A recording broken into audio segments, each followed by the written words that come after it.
Deputy Clare Daly, are you sharing your time? You're taking a full slot? Very.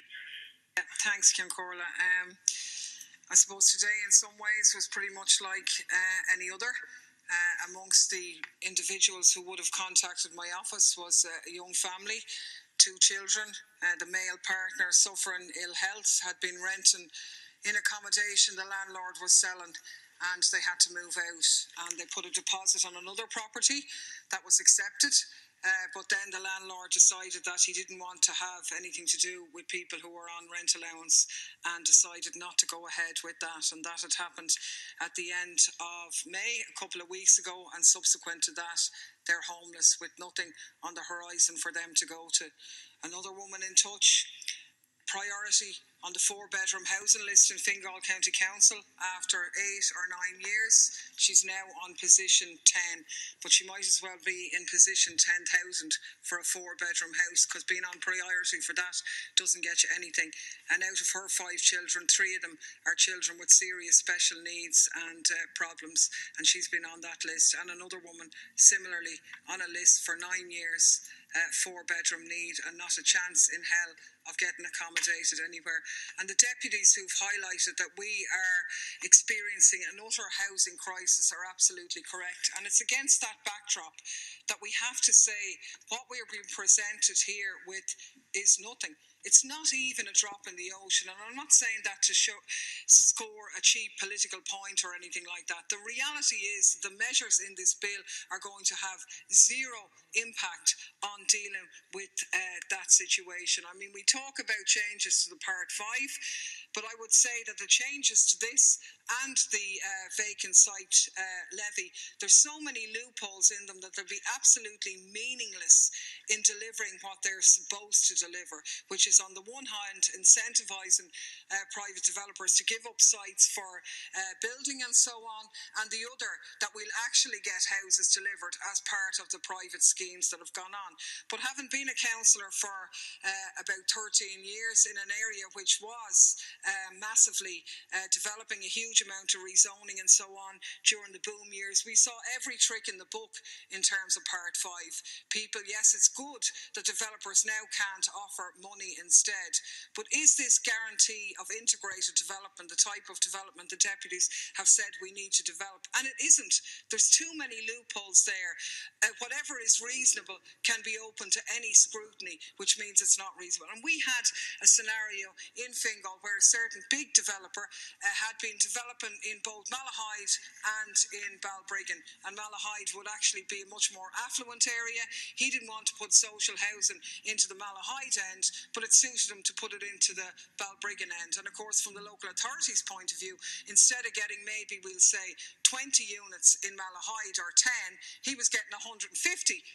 They were getting 150 in Balbriggan. So you could see from the pressure they were under to accommodate their lists, it seemed like an attractive proposition that they would go for that. And they did go for that in order to accommodate more people. But it's precisely resulted in the type of non-integrated development that should be desirable.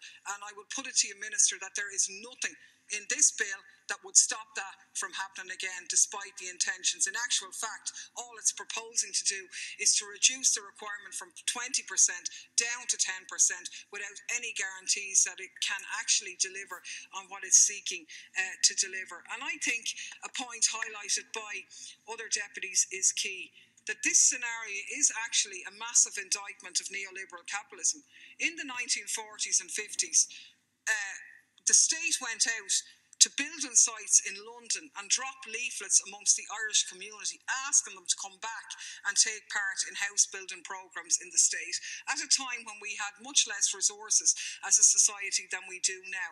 But we can't access money on the books for our local authorities in order to build houses, yet the European Central Bank can give money at 1% to banks to loan money amongst themselves, but they can't do it to put a roof over people's heads. I mean, my God, that is certainly certainly wrong way around economics in anybody's book, because our starting point has to be the right of people to have a home and putting in place mechanisms that will deliver. And the reality is that we cannot rely on the private sector to deliver that. There has to be a range of options. Now, the government talks about a 3.5 billion promise programme and so on in terms of social housing.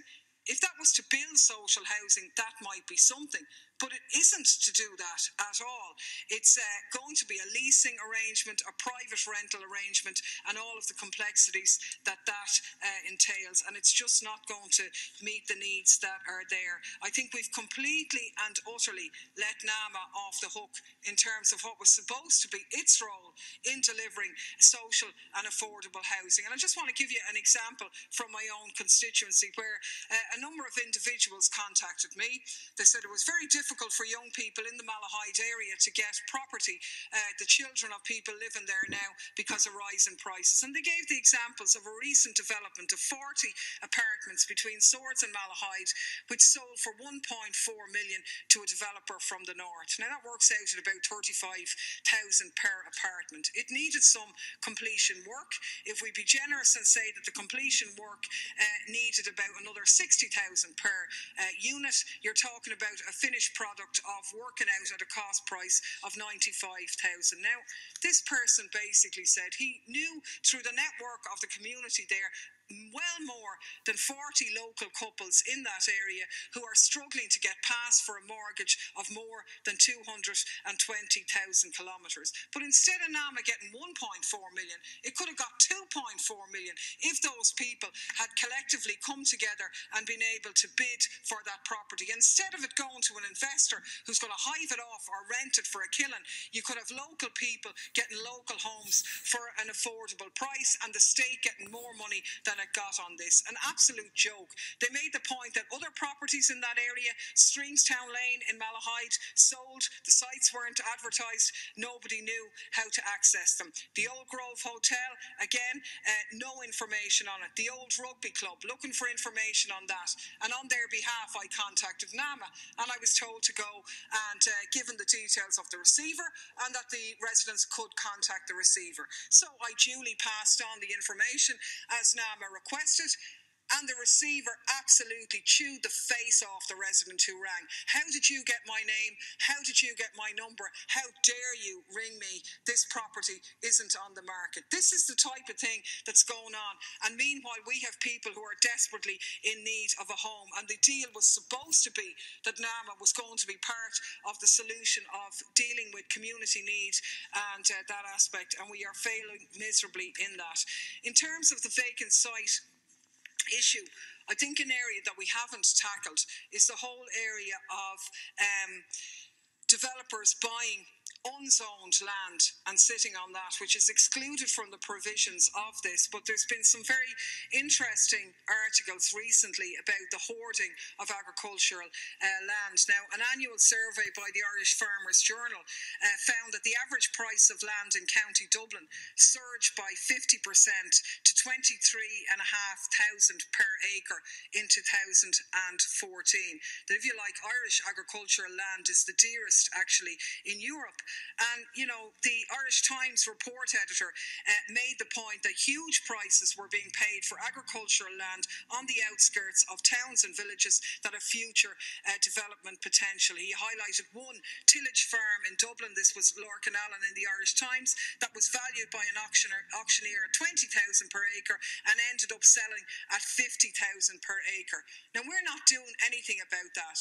And this goes back to the Kenny report and the absolute necessity for the state to control the price of building land, to have a certain percentage higher than the agricultural value, and for that to be leased back and given back to developers to develop housing linked to a definite sale price on that, and cutting out that speculation in land prices is going to be absolutely critical, because many deputies here would have spent time on local authorities. You know how it works. People are in the know. They know what development land is likely to come up. They buy it at agricultural prices and they can sit that out as well. Or they can make an approach and try and put forward an argument for why their piece should be developed. But the reality is, because of the whole-scale rezonings that went on during the boom years, we have a huge amount of, if you like, surplus rezone land anyway. So we need more than tinkering at the edges. And that's all that this bill is. If it was just tinkering at the edges, you might go, well, sure, that isn't too bad. But to me, it's actually worse than that. It's actually lessening some restrictions that are there, and it's going to deliver not a single more unit onto the market. We need to do a lot more and think a lot more radically than anything that's proposed in this.